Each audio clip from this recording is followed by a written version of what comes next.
وصفة النهاردة وصفة البفتيك. البفتيك اللي على قد ايدينا هنقول عليه بفتيك اقتصادي. وصفة محدش ابدا هيصدق ان البفتيك المعمول معمول باللحمة المفرومة، مش البفتيك بتاعنا اللي بقى دلوقتي غالي جدا. هنعمله طري جدا، هنطلعه نفس البفتيك بالظبط واحلى. طبقة متماسكة مش هتفك منه، محدش هيشتكي ابدا ان هو لا نشف ولا بيشد ولا الكلام ده خالص.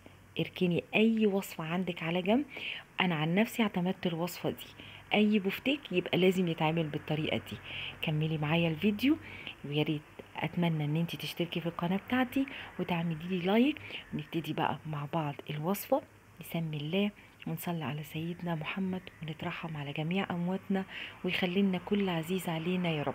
عندنا بقى نص كيلو من اللحمة المفرومة، بحط عليهم معلقة من الملح، بحط معلقة من الفلفل، وبحط عليها معلقة من البهار اللحمة العادي. بحط رشة خفيفة جدا من القرفة، القرفة بتديها تيست حلو جدا. وبحط عندي بصلة مبشورة، البصلة دي صغيرة طبعا، انا بكون بشراها وعصراها كويس جدا من اي سوائل فيها. بزود ايه كمان؟ المعلقتين اللي انا حطيتهم دول هما معلقتين من في خلطة كده اسمها خلطة البروستد، بتحطي منها معلقتين كده، هي بتبقى مجموعة من التوابل. عايزة تستغني عنها مفيش اي مشكلة خالص. تقدري كمان تحطي البهارات بتاعة البرجر، تدي طعم كمان حلو قوي. اللي انا حطيته برضو في الاخر دي زودت معلقه من الدقيق. الدقيق بيمتص لي اي سوائل في اللحمه، ونبقى ضامنين كويس جدا ان هي مش هتفك معانا.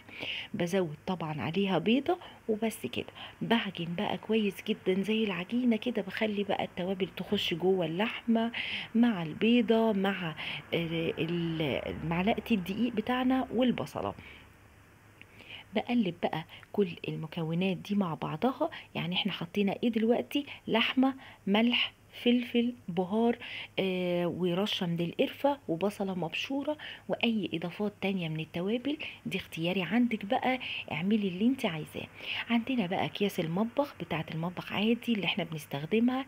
ما عندكيش عادي اي كيس نضيف بتاع اللي احنا حتى بنجيب بيه العيش عادي، تقدري تقطعيه كده، تقصيه مربعات وتستخدميه عادي جدا. بحط كيس من تحت، بحط قطعة اللحمة اللي انا عايزاها وبحط فوقيها كيس كمان، وبفردها عندي بالنشابة. مش عايزة تفرديها عادي بايدك، بتتفرد بكل سهولة جدا. حجم القطعة انت تقدري تتحكمي فيه زي ما انت عايزة. شايفينها بقى عاملينها كده زي بالظبط بتاعه البفتيك. الحجم اللي انت عايزاه تقدري انت تتحكمي فيه زي ما انت عايزة. عايزة تعملي قطعة كبيرة زي ما انت عايزة. انا اللي انا عملته دي كانت قطعة كبيرة، طلعت ما شاء الله حلوة وكبيرة جدا، لان لسه لما بتحطي الطبقة بتاعه التغليف بتاعه اللحمة بيتضاعف كميتها كمان. تصغري بقى تكبري زي ما انت عايزة. زي ما انت شايفين كل المراحل هنعمل نفس الطريقة. نحط الكيس محطوط عندي من تحت، بحط قطعة اللحمة بتاعتي بفردها بالحجم اللي انا عايزاه. بتبقى طبعا ليها سمك كده خفيف، ما تخافيش ما بتكشش ابدا. وبنحط طبقة الكيس عليها وبفردها وكده بتكون جاهزة. عندي بقى هخلص كل الكمية اللي عندي، وبزود وبحط كمان واحدة، هوريكم اخر واحدة لحد ما اخلص بقى كل الكمية. تزودي بقى كيلو تحتفظي بيها بالفريزر وتحفظيها، ما بيجرالهاش اي حاجة ابدا.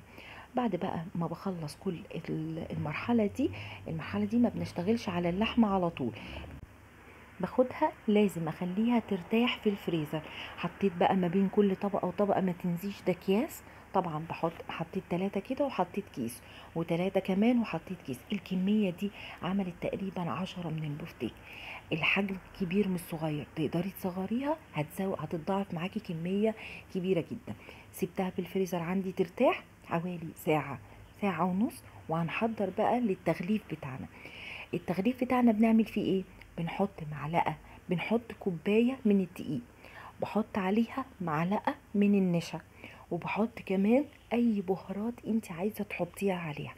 تزودي شوية ملح، شوية فلفل، شوية بصل باودر، توم باودر، يبقى طعمها حلو جدا. يعني التغليفة نفسها بتبقى ليها طعم. بزود بقى شوية مية عندي، وبعد كده بزود بيضة. وبحط بقى البيضه بتاعتي وبقلب. هنعمل ايه احنا التغليف دوت؟ هنحط طبعا، حطينا فلفل على البيضه عشان كمان نطلع اي زفاره منها. وبعد كده انا بقلب بقى كل المكونات دي على بعضها. عملت كمان رشه من الماجي البودر برضو تديها طعم. كل ده عشان انا المقصود ان انا عايزه الطبقه دي كمان يبقى ليها طعم. يعني حطي البهارات اللي انت عايزاها. انا حطينا بقى كوبايه الدقيق، حطينا بيضه، وحطينا معلقه من النشا، وبزود ميه بقى كده لحد ما تطلع عندي عجينه سايله. يعني زي السايله بس مش خفيفه، لا سايله وتحسي ليها سماكه زي عجينه تقريبا الكريب كده.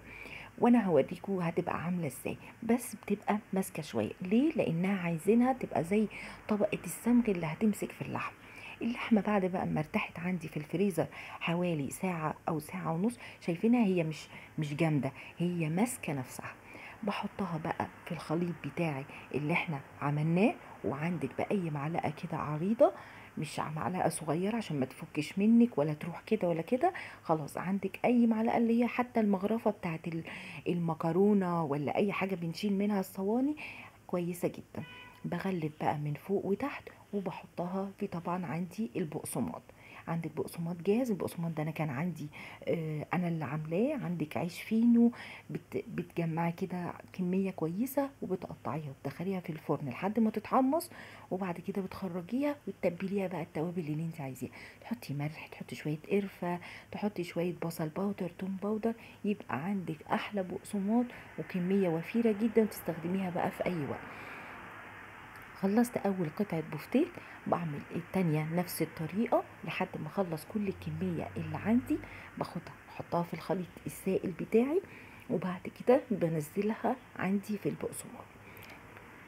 في نقطة صغيرة عايزة أقولك عليها ودي مهمة جدا، إن أنا لما باجي بعد ما بخلص اللحمة المفرومة دي وأطلعها من الخليط بتاعي، لما تيجي تحطيها في البقسماط اضغطي عليها ضغطة كويسة.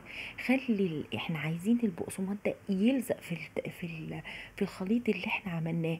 ولما تيجي تضغطي عليها كده اضغطي، أنا هوريكي في تالت واحدة، اضغطي عليها كده لجوه كأنك بتلمي حاجة على بعضها. يعني مهمة جدا النقطة دي. بصي انا يعني ان شاء الله انا متاكده ان هو مش هيفك ابدا، بس احنا مش عايزين يبقى عندنا ذره شك صغير ان احنا ممكن يفك معانا ولا يجرى له حاجه ابدا.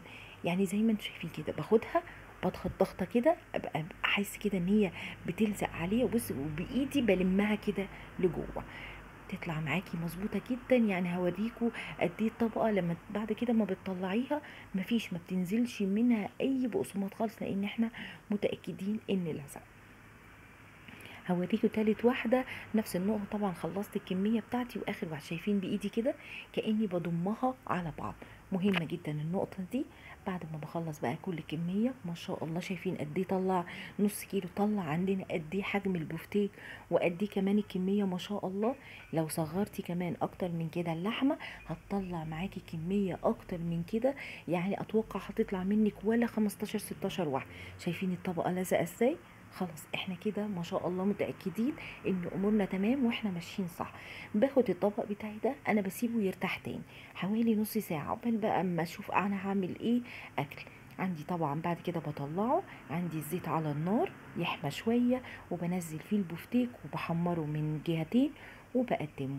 وصحة وهنا على قلبكم. اتمنى بجد الوصفة تعجبكم وتجربوها وتقولوا لي ايه رأيكم. وما تنسوش تشتركوا في القناة بتاعتي، واشوفكم على خير، واشوفكم فيديوهات جديدة. وشكرا ليكم، سلام عليكم.